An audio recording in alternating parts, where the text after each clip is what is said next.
নমস্কার বন্ধুরা, welcome to Gurukul study centre. My dear student, আশা করি প্রত্যেকেই তোমরা খুব ভালো আছো।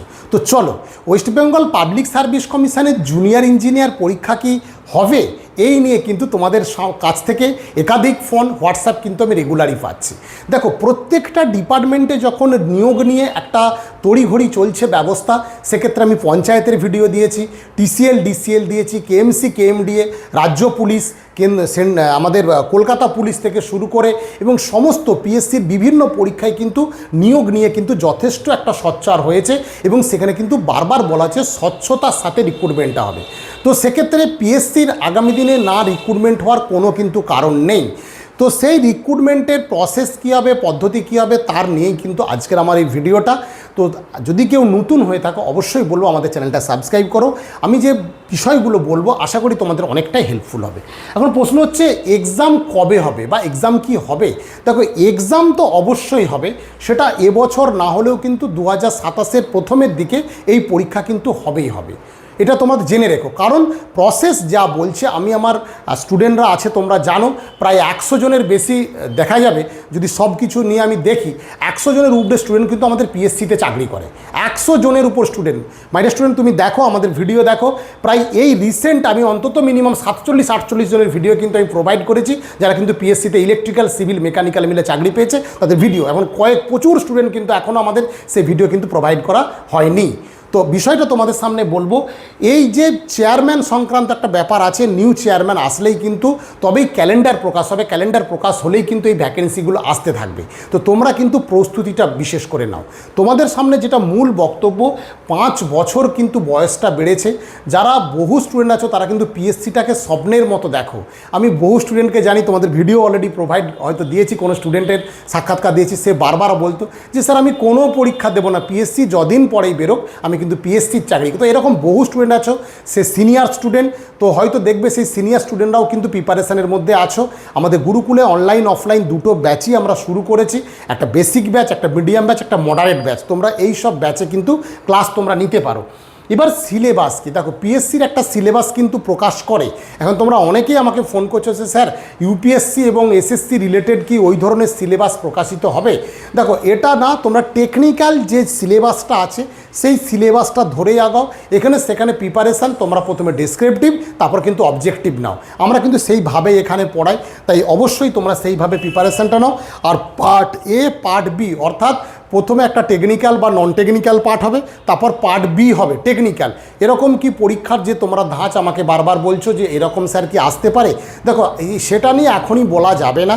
তো আমি বলবো হয়তো পরীক্ষা একদিনই হবে, সেই একটা কোশ্চেনের মধ্যেই পার্ট এ পার্ট বি থাকবে এবং ডিউরেশন টাইমটা বেশি হবে। নাহলে কী হবে, পরীক্ষা সংক্রান্ত যে রিক্রুটমেন্ট প্রসেস সেটা অনেক ডিলে হবে এবং বছর ভোর ধরে সেই আবার রিক্রুটমেন্ট প্রসেস চলতে থাকবে।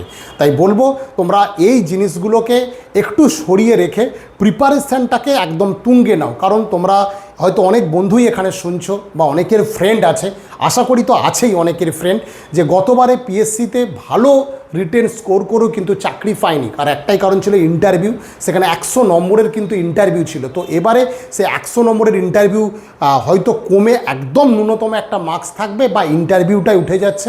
তাই যারা রিটেন ভালো করেছো বা রিটেন ভালো করছো বা রিটেন ভালো করবে তারাই কিন্তু এখানে বেনিফিট পাবে।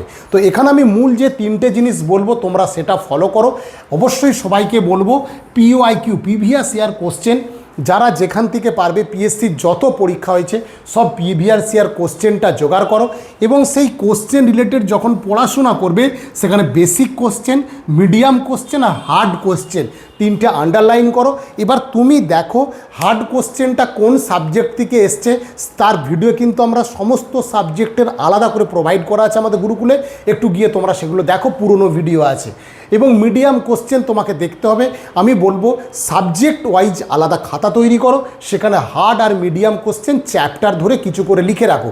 বারবার ওই প্রশ্নগুলো দেখলে মাইন্ডের মধ্যে সেট আপ হয়ে যাবে, সেখানে 5-6 হাজার কোশ্চেন করাটা কোনো ব্যাপার থাকবে না। আর একটা কি বলবো, এখানে আমি বলবো যারা প্রিপারেশান নিচ্ছ, প্রথমেই বলবো যে কোনো টপিক বা যে কোনো জিনিস যখন পড়ছো সেটা কি জানো, তারপর কতটা জানো, কতটা বেশ বিস্তারিত জানো, আর কতটা ডেপথ জানো, এই তিনটে প্যাটার্ন ভাগ করে পড়াশোনা করো। কারণ কোশ্চেনের মান দিনকে দিন চেঞ্জ হবে। অবশ্যই রিক্রুটমেন্ট নিয়ে যখন এত আলোচনা হচ্ছে, সবাই চাইবে দক্ষ কর্মী নিজেদের আন্ডারে রাখতে, অর্থাৎ সমস্ত নিয়োগ সংস্থাই কিন্তু চেষ্টা করবে তাদের নিজেদের ডিপার্টমেন্টে সঠিক এবং দক্ষ কর্মী নিয়ে আসতে। তাই বলবো আগামী দিনে লড়াই কিন্তু প্রচণ্ড হাড্ডাহাড্ডি, তাই সঠিক প্রিপারেশান নাও এবং সঠিক ওয়েতে পড়াশোনাটা করো। আর বলবো এটাই যে প্রিভিয়াস ইয়ার কোশ্চেনটাকে সেইভাবে দেখো, সেই রিলেটেড কিন্তু পড়াশোনাটা শুরু করো। আমাদের অনলাইন অফলাইন ক্লাস আবারও বলছি শুরু হয়ে গেছে। যারা একদম বেসিক থেকে শুরু করতে চাইছো তাদের জন্য আলাদা ব্যাচ, আর যারা অ্যাডভান্স ব্যাচে পড়তে চাই তাদের জন্য আলাদা ব্যাচ। এই প্রসেসে আমরা পড়াই। অবশ্যই যদি কোনো হেল্প লাগে বা যদি কোনো জানতে চাও, আমাদের যে নম্বর দিয়েছি সেইটা হোয়াটসঅ্যাপ এবং ফোন নম্বর সেম, তোমরা কল করে নিতে পারো বা হোয়াটসঅ্যাপ করে নিতে পারো। প্রত্যেককে বলবো ভালো থেকো এবং সায়েন্টিফিক উপায়ে পড়াশোনা করো। আগামী পরীক্ষার জন্য বেস্ট অফ লাক এবং এখন থেকে তৈরি হও। ঠিক আছে, আজকে এ পর্যন্ত।